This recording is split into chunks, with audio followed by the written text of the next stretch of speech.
All right, so we have now completed section 1 of the book. We are going into section 2. As the author says here, and I'm not going to read to you, but chapter 7 is on the major, what the author considers to be the major ASP.NET controls you will use. Chapter 8 is all about the validation controls. I'm sorry, chapter 7 is about the validation controls. Chapter 8 is about managing state. Chapter 9 is on master pages. That's going to be a big difference when we get to that point. Chapter 10, because you demanded it, it's another bootstrap chapter. And chapter 11 teaches you how to create what are called friendly URLs. All right? And my hope is that we will do 6 and 7 and be done with those after today. Do 8 early next week. Later next week, we'll take a test on 6, 7, and 8. And hopefully do 9 also next week. Then the following week, 10 and 11. All right. She still has not gotten back to me. I'm going to send the email to her again. You know, I don't know what more to do. Okay. So let's jump right into chapter 6. As I have been doing, if you've got your book, you might want to take it out. And I'm going to concentrate more on the right-hand side, the right-hand pages, than the left. All right. So you've got your book. I actually do have mine too. And the chapter itself is about 35, 40 pages. But if you notice, the server controls you'll use the most. All right. That's the author's opinion. I don't necessarily disagree with it, but the author is concentrating and spending the most time on those controls. If you've never heard of the old 80-20 rule, where somebody says, I'll teach you the 20% of stuff you're going to use 80% of the time. That type of an idea. That's kind of the approach that he takes here. So he starts again with the common ones. So we're not going to spend much time on labels and text boxes. But we will spend more on check boxes and radio buttons, image and hyperlink, and file upload. All right. How to use the buttons. There actually is a very neat example in here on those, so we will talk about that. And then we will talk about the different list controls, those being drop-down lists, list boxes. All right. Anything that's in this chapter, anything that's in the validation chapter that we'll go over, and though anything from those 2 chapters is fair game for your next test. Does that make sense to everybody? Do you understand that? All right. I may ask you to change around one or both forms to incorporate drop-down, you got drop-down, maybe a list box, maybe not. Maybe radio button controls. All right, I don't know. I haven't written it yet. All right. But I will tell you, since chapter 8 is kind of the hardest chapter on these because it's about session state, we'll talk about session state and cookies. Anything that I do with that, I'm going to let you know before you take the test, what you should bone up on, so to speak. All right, then the chapter ends. The last dozen or so pages shows a checkout page that uses the server controls. Okay. So the author has said that basically, in his humble opinion, that, come on, I thought I could make that smaller. Those pretty much there are the controls that you will end up using the most between here and here. All right. Now, some of these, again, we have talked about already. The label, there is one new thing that I forgot to mention to you, and it's on me, but we'll talk about it in a minute. The text box, there's not much more we can say about that. But again, you should know for the next test. I might tell you, for example, to take one or both buttons on one or both of the pages and change them from buttons to link buttons or image buttons. So you should look in your book on how to do that. I might say, this literally is off the top of my head. I might have you put a new button in there that says for more information. And that might be like a link button where you click it and it brings you off to a thing that maybe shows you an actual payment calculator or something like that. I don't know. All right, so we'll talk about all those. We've already talked a little bit about drop-down lists, but we'll talk about the other ones as well. Now, this is maybe the most important part of the chapter, at least so far, is these 2 bulletized lists, the first 2, on the bottom of page 206. I'm not going to read to you. In English, the author says you should use HTML controls if the values are never going to change. Somebody tell me, on your last test, you had like 4 or 6 HTML labels. What were those for? Yeah, but what were those? They were the titles, right? They never changed. That was static information. That's when you use HTML elements. It's for static information. Information that is not going to change. On the other hand, if it is going to change, okay, then you should use server controls. If you're not sure, you use server controls. Always err on the side of caution. Okay? All right. How to use C# to work with the data in the server controls. The bottom line is this. The big thing is that on click, and you know that already. All right? At least one of you, when you did your test, I tried to run it and it wouldn't work. When it gives you that one error that says, it's like for a button, it typically means you didn't double click the button yet. All right? And it's looking for that. It has to have an actual click event code in your code. It's got to have the event handler for it to be able to handle it. All right? I don't think there's anything new in here that we haven't already talked about, except that, these controls can appear on the left-hand side of an equal sign, or they can appear on the right-hand side of an equal sign. All right? On the bottom of page 207, you can code event handlers called when a button is clicked, or basically anything you want the program to react to. That's what they're saying. All right. Now, there's a few things in here that we haven't dealt with much. The big one here is, if you look at where I've got my mouse running back and forth, see that associated control ID? That's the equivalent of saying that 4 equals. But you use that with the server control. You don't have to do it if you don't want to, but you can put it in for completeness if you do want to. All right? Again, my hope is that come the end of this year, you will start sending out resumes. And on those resumes, not only are you going to send out resumes, but you're going to have your portfolio. And who knows what people look for when they're looking at your code? Are they looking for how you document? Are they looking for you use good variable names? Are you looking for your logic? Probably it's some combination of all those. All right? Remember the 4 equals, mess it up if you don't. Yes. There you go. Bootstrap. All right, so how to use the common server controls. Again, that associated control ID, the text. I don't think there's really anything in here we haven't talked about already. I did not have you set a max length property for your text boxes, but we could have done that. All right, for instance, the number 1 million has got 1 and 6 zeros, correct? We could have set the max length on that to 7. And actually, probably we wouldn't have wanted it to be 7 because then you couldn't have had a cents figure. But if we wanted to have 7 digits, a period, and 2 digits, we could have made it 10. The problem with doing that is 10 technically says you could have made it like 100 million. See what I'm saying? So there's all sorts of whatever.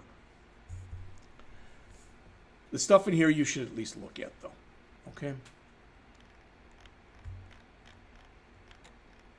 How to use checkboxes and radio buttons. You know how to do this. You have created checkboxes. You have created radio buttons. All right? You have not created ASP.NET checkboxes and ASP.NET radio buttons. All right? You may want to take a look at this. I will make sure that, and am I going to give you a pretest next time? Probably not. I just don't know if I have the time to do that. All right? But make sure, if you're going to add checkboxes, radio buttons, etc., you'll still have to bootstrap them. Does that make sense? I don't want them thrown all over the screen. Okay. So they show you examples in here on how you can use these.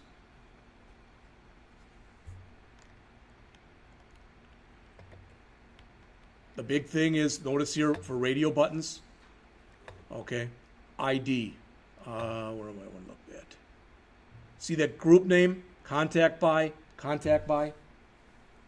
Okay, that group name means that those, if you left that off, they could just be disjoint radio buttons. If I had 4 radio buttons and 2 asked for your sex and 2 asked for your age, let's say, you know, those 4 aren't technically related to one another. 2 are related and 2 are related. So you use that group name. Here's how you see if it's checked or not checked. These are all things, you know, whether you dog ear your pages, put a little tick by them or whatever, I guarantee you I'm going to do everything I can to make sure that you have a radio button or buttons, that you have a checkbox or checkboxes. Those are just common things that you find on forms. That's why you should be familiar with them. All right. Image and hyperlink controls. Again, the key thing, if you look, I guess it's coming up. Okay, it'll be up in a bit. But, you know, that hyperlink, remember, you can also always play with that. By default, it's going to have the underline, but you can always go in and use CSS and use text decoration none and turn it off. If you want to, need to, are supposed to do that. Key things here as you look, the navigate URL. Notice it can be an absolute URL. Remember, an absolute URL typically starts with one of 3 things. HTTP:// HTTPS:// or FTP:// And probably 99% of them are either HTTP:// or HTTPS://. All right. The text, so that's the text right there. So the text property would be go to our website. And the image URL, again, it's for an image. That's the only difference. And they show you examples here. Right? The file upload. I'm going to look at this and see how easy it is or is not to use. I've worked with file upload before. But for example, I might have you take, we're not with databases yet, but don't think it never happens that somebody says, oh, you want this, are you using a database? No, we don't use a database here. We just want you to write it out to a file. All right, that kind of stuff still happens. So I might have a file upload control where when you get done with your stats, there might be a button on there that says, write to file. And then you grab all that person's information, principal, 200,000, all that stuff, and you write that all out to a file. All right? And they show you, there's the file upload control, and they show you how to do it and what to do here. I don't know if we'll do it or not. I'll take a look at it. All right. Buttons.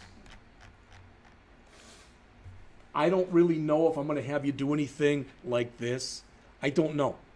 I mean, because it's going to look pretty ugly. To me, shopping cart, that makes sense to have a shopping cart button. All right, have you ever noticed that I'm not going to go out there, but if I go out to Amazon, you're going to see it. They have a little shopping cart icon. All right, people are just used to that. And what we could do here, you know, for the loans, I could have, I'm sure that if I go out to Google Images, I could find, you know, the old proverbial, like, bag of money that people have with the dollar signs on it. We could have something like that. I don't know. To me, that doesn't look very professional, but we'll see. I'll see what's out there.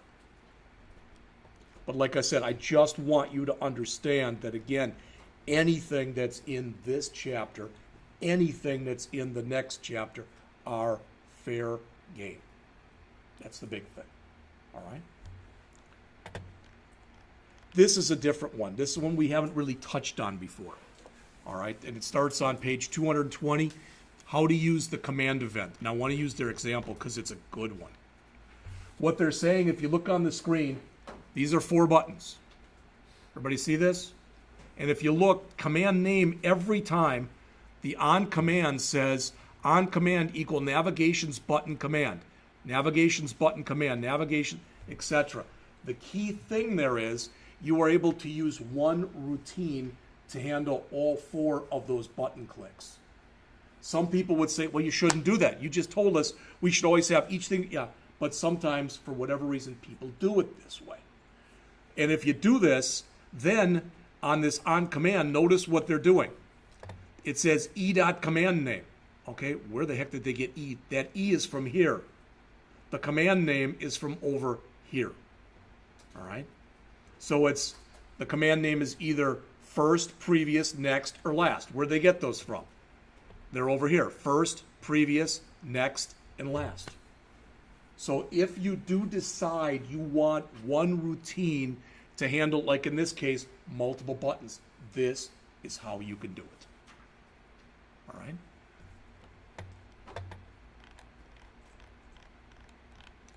List controls, drop-down list, and list boxes. Again, we talked a little bit about some of this stuff already. And that is rows, as it says, the number of items that are displayed in a list box at one time. Selection mode, you can have single or you can have multiple. Okay? And, you know, what's the difference? Well, if I had a list box that asked you your age, I would only allow single, right? I wouldn't allow you to say you're 1 to 18 and you're over 50. That doesn't make sense. If I asked you your favorite colors, plural, I'd probably set it up to multiple. Okay? All right, common properties of list items. Text, value, and selected. We look a little bit at, I guess they don't show you code. All right, the key thing to remember is when you set this up, now we've been setting ours up. We've been setting up like our drop downs and the like. We've been setting them up in code, but you can set them up in here too. All right. This is what's really going to be important as we go on. These two things: text and value. Text is what actually shows on the screen. All right. Value is what you want it to basically. Typically, value is what you're going to use to hold something into a database. So for instance, it's going to, if I've got 1 million people, let's say I'm doing something for the state of Missouri. If I could put MO in there 1 million times as opposed to Missouri in there 1 million times, I'm going to choose MO, correct? So my text might be Missouri, but my value will be MO. All right, so typically it's used for things like that. It's by default, it's the same thing, but you can change it. So for instance, let's just say I was going to have Twitter, Facebook, and Google+. Let's just say those 3 things. And for some reason, I wanted the value that went in there to just be a T instead of Twitter. I could do that.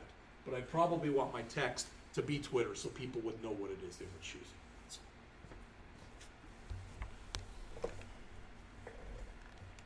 Turn this on. Good. All right, how to use the properties for working with list controls. These are the key ones here. Selected item, as it says. All right. The list item object for the selected item. Selected index, remember, the first value that is in your list has a selected index of 0. If a list is empty, everybody listen, if the list is empty, selected index equals what? Not 0, it's -1. So if you've got an empty list or you want to check for an empty list, maybe you're letting people add things to a list. Maybe you also are letting them remove things from a list. Well, before you check to see if something's in a list, you might want to check to see if the list is empty. All right, and that's how you can do it. Is that what a query would do to it? You may run a query on it first that checks for that, yeah. All right. So there's selected item and there's selected value, which is the value that's in there. All right, and they show you some common uses for these. All right. Again, hopefully you're realizing, as we said, you know, when we talk about the bootstrap component, that's kind of from your first semester, but this stuff that you see with the code, that's from your second semester.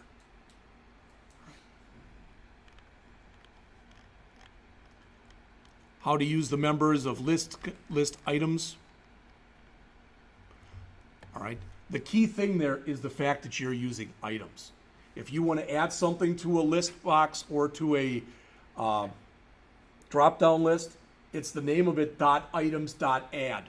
And the IntelliSense will kick in when you say .items, that'll kick in. And it'll allow you count to show you how many are in there, add to add things, all right, remove to remove things, clear to remove everything. So there's different ways that you can use this. So again, they show you examples. First one should be intimately familiar with you right now. All right, because you've used that one. And if you forgot to put all 3 of those components in, Go back and change that.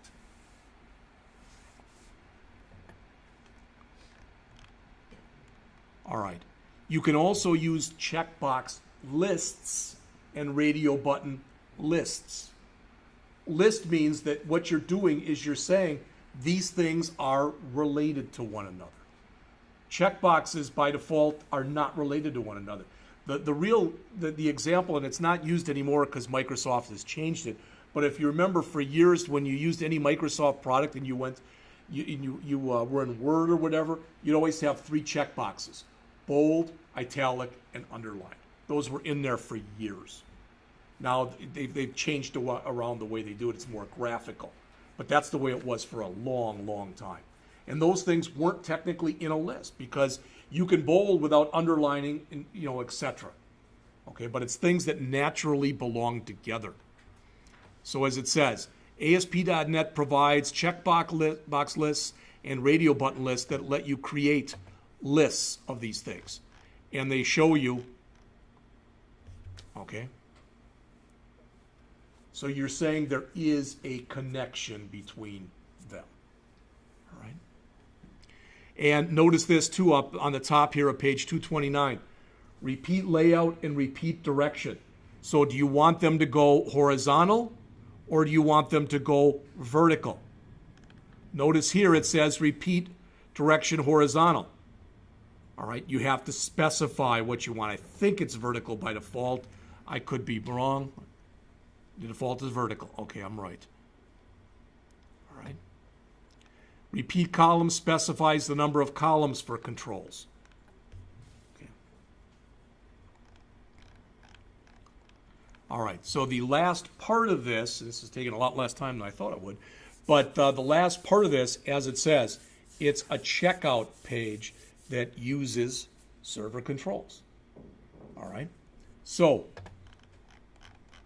if you look up on the screen here, the idea is they've added a bunch of new stuff. Yeah, today's my daughter's birthday. All right, they've added a bunch of new stuff right there. Everything that's in contact information and that's in billing address, these things here, you should have been able to do previously. That's all old stuff. All right. This optional data, that's new stuff.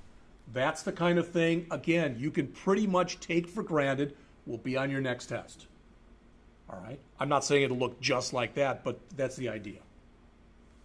What? When do we do the thing that forces like the email addresses to be in format? I don't remember what, there is a chapter here that goes into email. All right. That even said, but that said, we will look at it. We probably won't ever do it because to do that, we need to be able to set some properties of Rankin server. And that's all at St. Louis. They don't even let the people here jack with it. That's why typically if stuff goes down at St. Louis, we're screwed here. So this is the new stuff that they add right here. So you can see we've got here 4 checkboxes. And here we've got 4 different radio buttons. All right. Not only that, we've got a checkout, we've got a cancel order. You can see that they look a little bit different.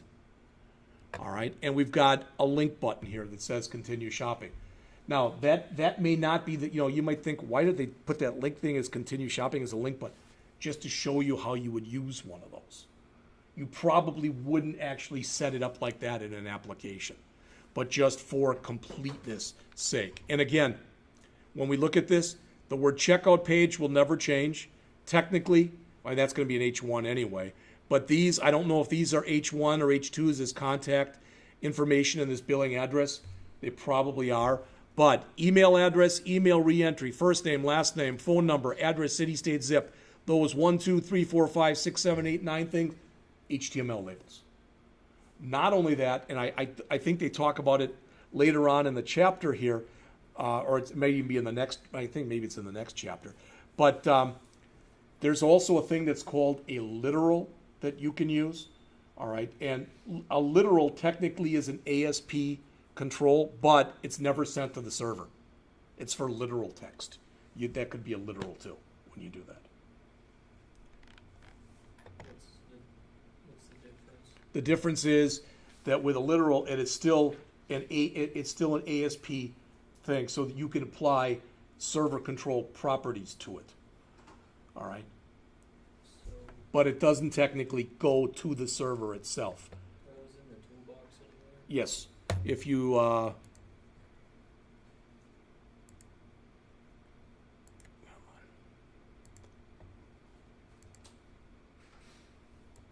if you look at your standard controls, right there. Okay.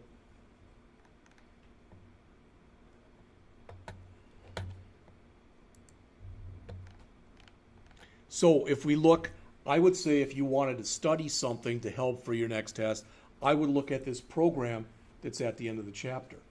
You know that there really is nothing that we've gone through so far in this chapter that you have to memorize, so to speak, because they're open book tests.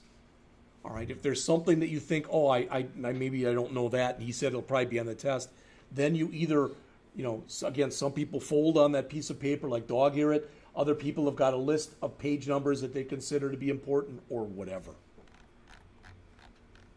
So if we look in here, and a couple of these I didn't even talk to you about. Notice default focus equals email. That means that by default, when you start the program, it's going to go there.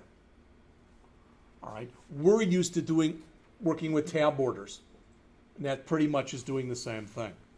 The default button, I think if you hit enter, but I'm not sure.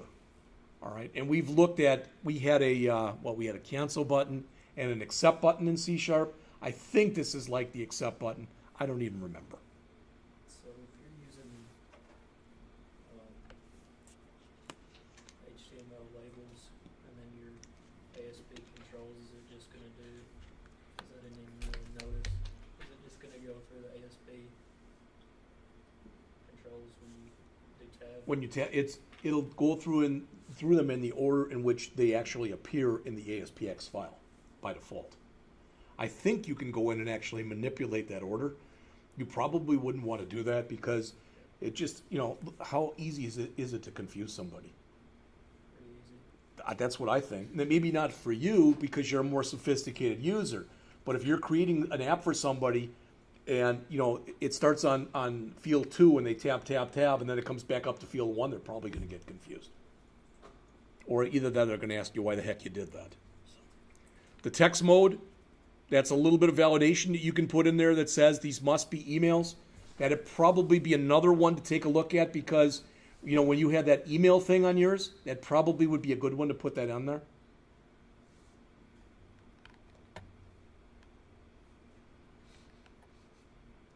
This with the data source ID, we're not going to worry about that yet.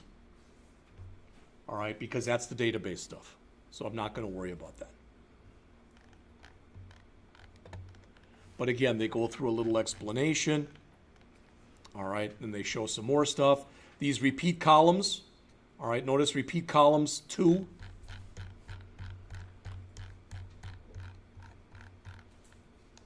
That says 2 columns. See that? Not 2 in each column. How many columns do you want? And this is one thing that you have to think about as you're laying out a screen. All right. And today it's even more complex because not only are you thinking of how it's going to look when you're laying out a screen. All right. That's one thing you're thinking about. And the other thing that you're thinking about is, okay, how am I going to make this mobily responsive? Is that going to do anything with the bootstrap columns? Is it, Is it well, going to mess any positioning? is going to, by default, it's not, but you can bootstrap them because you might say, it depends. If you've got like really long text that goes with them, you might want to set it up so that if it's a extra small size, for example, you might want it to just stack. But if you set them up with Bootstrap and you just say SM, then it should be fine on every device except for like a phone. I don't know if I'm answering your question, Ron. I mean, the long and short answer is it depends. I mean, if you had it. Yeah, he's not really doing much bootstrapping in here when you look at this. And that at the same time. Yeah. is what I'm saying. It could. Yeah. All right. It's Then we've hard got, to stack, though, if it did anything. well, it'll try to stack. All right. I mean, I have not brought up this particular example. You can do that, and then I'll try change the screen size and see. So, all right. Again, just get used to page load. Now, I'm jumping ahead, but next semester when you're taking Java, what happens when you write a Java program and you create what's called a class in Java? Automatically what gets called is a special method that's called a constructor. And that's when you do all of your initialization. Okay? Page load is kind of like that. If you have any special initialization that you want to run at the beginning of the program, you typically do it during page load. Why? Because that's when the page is loading into memory. Okay? So like the unobtrusive. Yeah, that's why we put it in there. We wanted to make sure it was set from the time. Yes, good. Something like that in Java. In Java, Yeah. I mean, the Java that I have always done I have never gotten into JSP.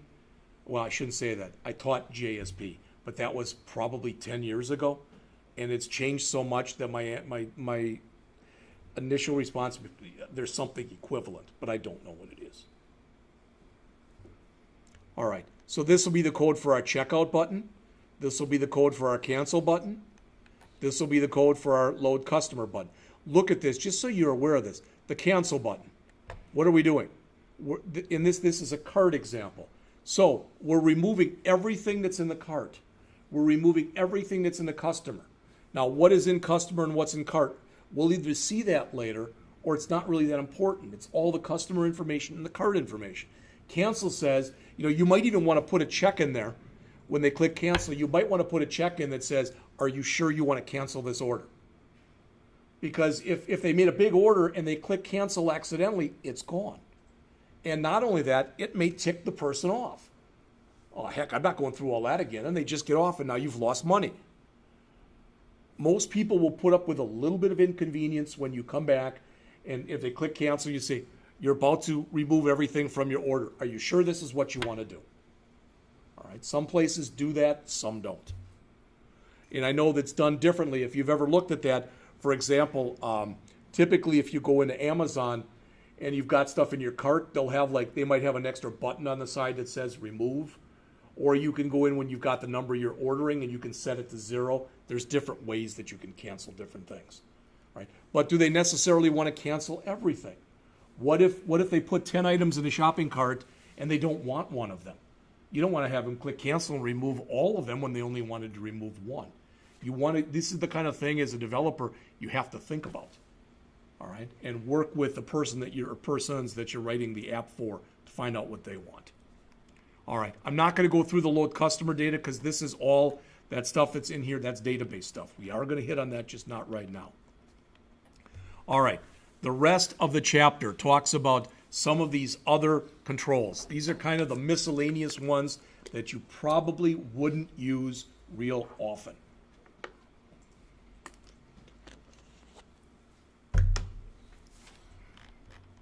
So these are the ones the author talks about. I think, am I right in assuming this? We're all cool with what a calendar control is. Especially if you had something like a doctor's office or scheduling a visit or whatever. All right. And there are things you can even put into into one of those calendar controls. For instance, if let's say that I'm setting up an application for an immediate care clinic, and let's say they're open 8 to 8, but only Monday through Friday. I might want to make sure, and I don't remember how you do this offhand, but you can set it up in the calendar control that all the Saturdays and Sundays are grayed out. So a person couldn't accidentally try to make an appointment on a weekend. Okay? Wizard, as it says, if you are literally going to set up some kind of like an online tutorial type of thing, you'll see that in a minute. Multi-view, I've never used that. All right? I have never played with views and multi-views. Tables, you know what tables are. All right. Panels, do you remember when we were in the C# class where we would use group controls, where we would group things together? It's kind of what a panel is. It's a container. And literals, which I already mentioned to you. Notice there's also jQuery widgets. You've got jQuery capability.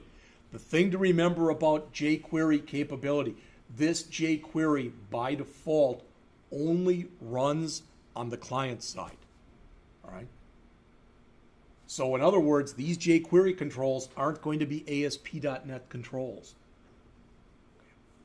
And typically you're going to use those if you're doing something on the client side, if it's going to be for validation, that you just want to make it simpler for the user. All right, and to give you some other stuff in here. It's funny, one of the things that the students had to do on their last assignment in the morning class was they had to create a simple carousel. You say, well, that's not hard. We did all that. Yeah, but we haven't done JavaScript yet. So they had to make a carousel, and they had to use only HTML and CSS. And one guy said, well, how the hell do we do that? Almost verbatim. So what did I tell him? 2 words.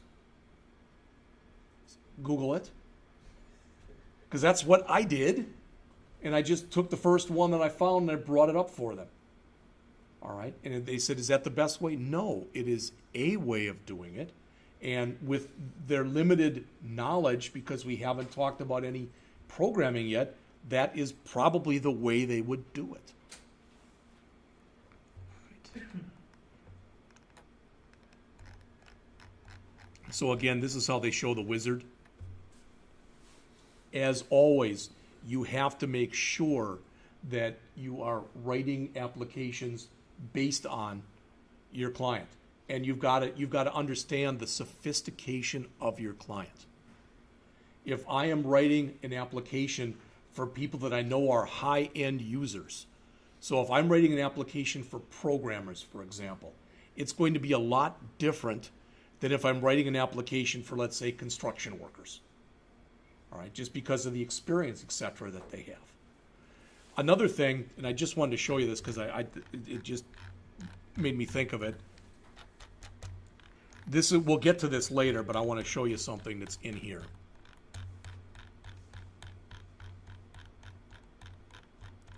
There's nothing wrong with their example, but I do want to show you something. Okay. Everybody see this? Typically, you're going to have a checkbox down here between these two that says same as contact or contact information. In other words, why should they have to fill that in if they're in this case, I guess they're not. But let's say they're already filling this in. You ever had that ship to and then send to or bill to or whatever? All right, you're typically going to have a checkbox in there for that. So it'll either fill it in for you automatically or you won't even need to fill it in.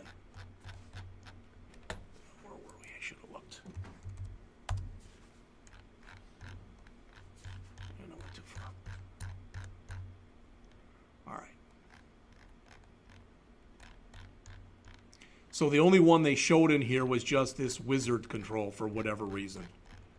All right.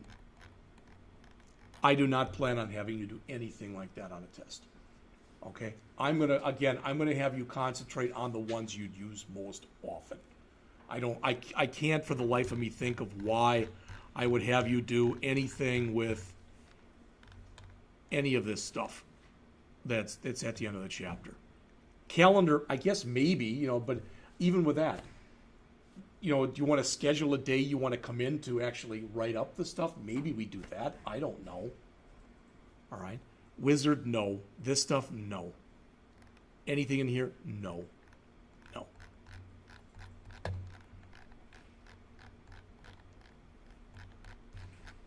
All right, I think what I'm going to do, we'll change this around a little bit.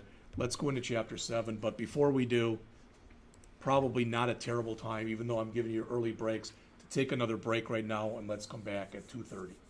All right?